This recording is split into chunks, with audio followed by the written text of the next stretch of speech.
빌립보서 1장 22절에서 30절까지 말씀을 교독합니다. 그러나 만일 육신으로 사는 이것이 내 일의 열매일진데 무엇을 택해야 하는지 나는 알지 못하노라. 내가 그 둘 사이에 끼었으니 차라리 세상을 떠나서 그리스도와 함께 있는 것이 훨씬 더 좋은 일이라 그렇게 하고 싶으나 내가 육신으로 있는 것이 너희를 위하여 더 유익하리라. 내가 살 것과 너희 믿음의 진보와 기쁨을 위하여 너희 무리와 함께 거할 이것을 확실히 아노니 내가 다시 너희와 같이 있으므로 그리스도 예수 안에서 너희 자랑이 나로 말미암아 풍성하게 하려 함이라. 오직 너희는 그리스도의 복음에 합당하게 생활하라. 이는 내가 너희에게 가보나 떠나 있으나 너희가 한 마음으로 서서 한 뜻으로 복음의 신앙을 위하여 협력하는 것과 무슨 일에든지 대적하는 자들 때문에 두려워하지 아니하는 이 일을 듣고자 함이라. 이것이 그들에게는 멸망의 증거요 너희에게는 구원의 증거니 이는 하나님께로부터 난 것이라. 그리스도를 위하여 너희에게 은혜를 주신 것은 다만 그를 믿을 뿐 아니라 또한 그를 위하여 고난도 받게 하려 하심이라. 같이요. 너희에게도 그와 같은 싸움이 있으니 너희가 내 안에서 본 바요 이제도 내 안에서 듣는 바니라. 아멘. 할렐루야. 하나님의 크신 은혜와 평강이 오늘도 변함없이 여러분 가운데 가득 넘치기를 주님의 이름으로 축원합니다. 지금 바울은 복음을 전한다는 이유로 감옥에 갇혀 있는 상황입니다.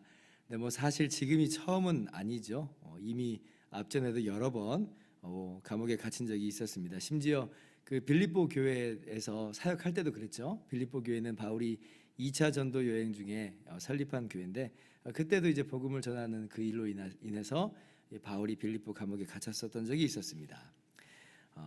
그래서 어떻게 보면 바울이 감옥에 갇힌 게 그다지 새삼스럽지 않은 상황이에요.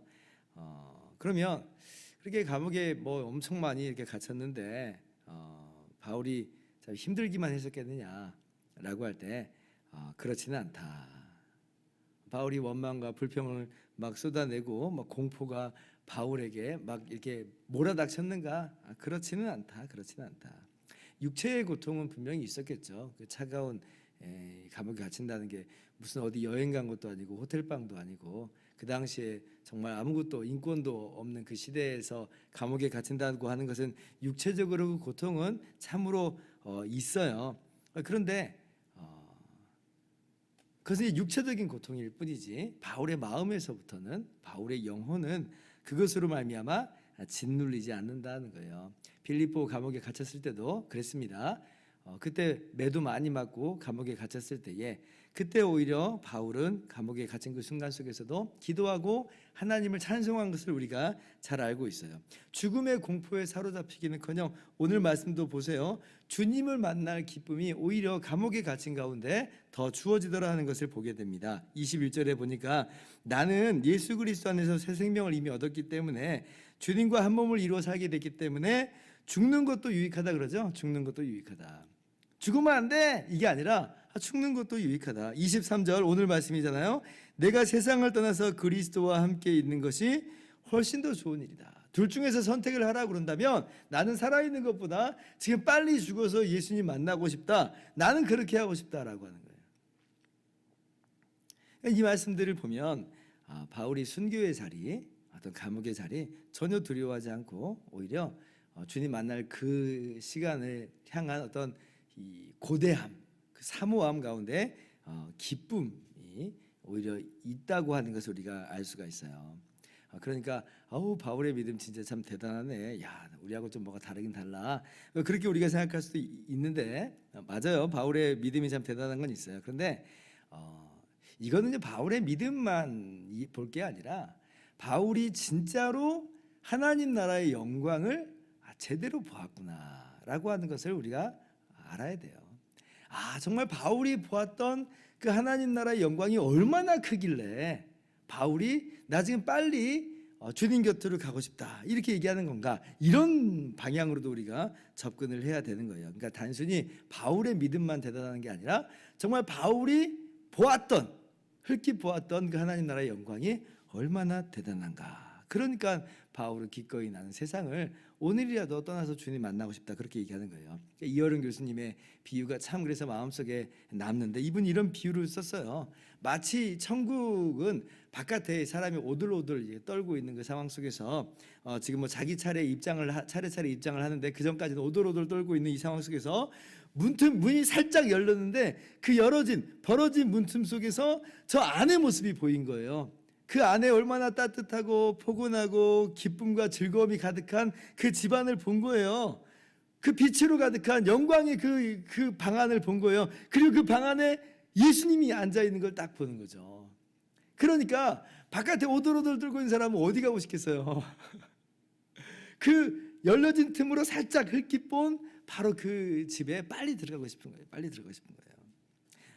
바울의 마음이 바로 그러한 마음이다라고 하는 겁니다. 우리가 하나님을 그만큼 사랑하고 사모하면서 그렇게 하나님의 나라를 사모하는 그런 우리의 모습이 되었으면 좋겠어요. 그만큼 우리가 하나님 나라를 사모하는 게, 내가 죽어서 빨리 하나님 나라 가고 싶다라고 하는 그 열망, 주님 만나고 싶어하는 그 열망이 정말 우리 가운데 있는가라고 하는 그런 돌아봄을 우리가 한번 해보았으면 좋겠습니다. 그런데 이제 바울은 아직은 자기 차례가 아니라고 하는 걸 잘 알고 있어요.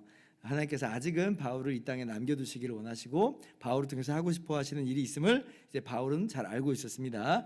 24절, 내가 육신으로 있는 것이 너희를 위하여 더 유익하리라. 그게 뭐라고 하는 거냐면 빌립보 교회의 어떤 성장, 유익을 도모하게 하기 위하여 하나님께서 남겨두시는구나라고 하는 것을 바울이 깨달은 겁니다. 그래서 바울이 자기의 소원을 잠시 내려놓고 다시금 주님께서 맡겨주신 사명으로 뛰어 들어가는 거예요. 그래서 여러분, 우리가요 빨리 하나님 나라 가고 싶다고 해서 이 땅의 삶을 다 내팽개치는 것, 그건 전혀 성경적이지 않아요. 바울이 그렇게 하나님 나라 가고 싶어 하는데도 불구하고 그래도 하나님께서 지금 이 땅 가운데 남겨두신 사명이 있는 것을 알기 때문에 이 땅에서의 삶의 그 사명을 이루는 일에 충성을 다하잖아요. 성실하게 감당하잖아요. 주님 오시기 전까지, 주님이 부르시기 전까지 그 일을 열심히 하는 거예요. 이게 바로 성경적인 모습이고 우리들의 모습이어야 됩니다. 주님의 몸된 공동체를 위해서 나의 유익, 나의 소원은 잠시 내려놓는 것, 이것이 오늘 바울이 보여주고 있는 모습입니다. 그래서 이제 본격적으로 바울 사도께서 빌립보 교회를 향해서 이제 권면을 하기 시작합니다. 자, 오늘 말씀 뭐라고 이제 권면하냐면 27절이에요. 자, 오직 너희는 그리스도의 복음에 합당하게 생활하라. 그리스도의 복음에 합당하게 생활하라. 내가 이제 얼마 있으면 풀려날 것 같다. 그리고 이제 내가 너희한테로 갈 거다. 그때 이 모습을 보고 싶다는 거예요. 어떤 모습이요? 그리스도의 복음에 합당하게 생활하는 그 모습을 보고 싶은 거예요. 아직 가지 못할지라도, 여건이 아직 무르익지 않아서 좀 가는 것이 좀 더뎌질지라도 내가 너희들이 복음에 합당하게 생활하는 걸 듣고 싶다는 거예요.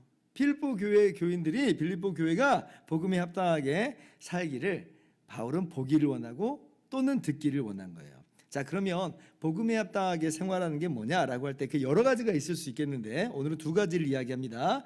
첫 번째는 이 복음의 신앙을 위해서 한 마음, 한 성령, 한 뜻으로 협력하라는 거예요. 서로 한 영으로, 한 마음으로, 한 성령 안에서 한 뜻 가운데 협력하라. 이것이 바로 복음의 신앙을 위해 복음에 합당하게 생활하는 것이죠. 너 잘났네, 나 잘났네, 그런 거 아니고, 누군 잘하네, 누군 못하네, 서로 비교 경쟁하는 거 아니고, 저 사람이 지금 어떻게 살든지 말든지 너랑 아무 상관없어, 무시하면서 사는 거 아니고, 오직 서로 사랑하면서 섬기면서 같은 마음으로 복음 사역에 힘쓰기를 원하는 거예요. 이것을 보고 싶다는 거죠. 이게 바로 복음에 합당하게 생활하는 것이라 하는 것입니다. 주님께서 이렇게 말씀하신 적이 있죠. 내가 너희를 사랑한 것 같이 너희도 서로 사랑하라. 죄인인 우리가 주님께로부터 거저 이 사랑을 받았어요. 그러니까 우리가 서로 사랑하는 게 마땅해요. 주님께서 계속해서 뭐라고 말씀하세요? 너희가 서로 사랑하면 이로써 모든 사람이 너희가 내 제자인 줄 알리라. 바로 그걸 이야기하고 있는 거예요. 복음에 합당하게 생활하라. 서로 한 마음으로 한 성령으로 한 뜻으로 서로 협력해라.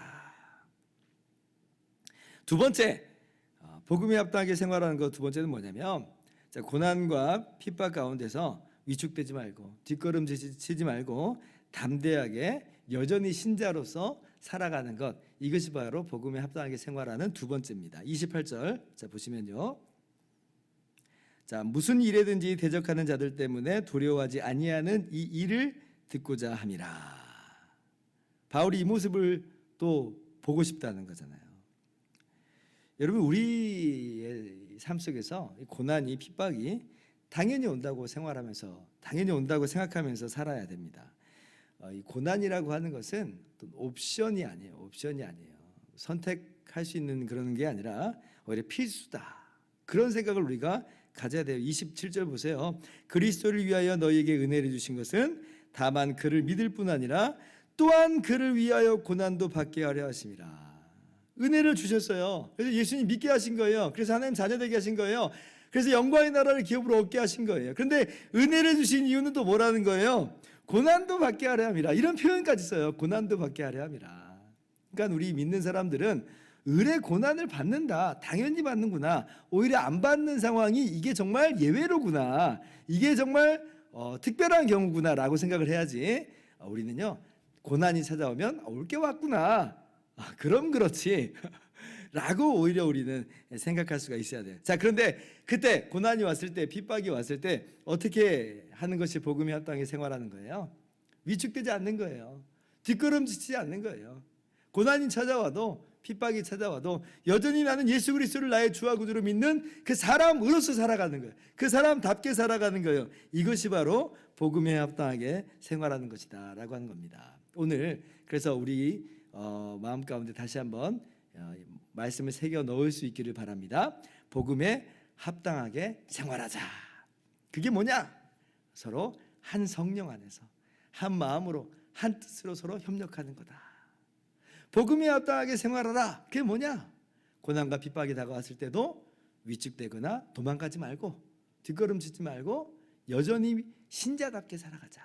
이것이 바로 복음에 합당하게 생활하는 것인 줄 알고, 오늘 우리가 그렇게 복음에 합당하게 생활하는 우리 모두 되기를 주님의 이름으로 축원합니다. 기도하겠습니다.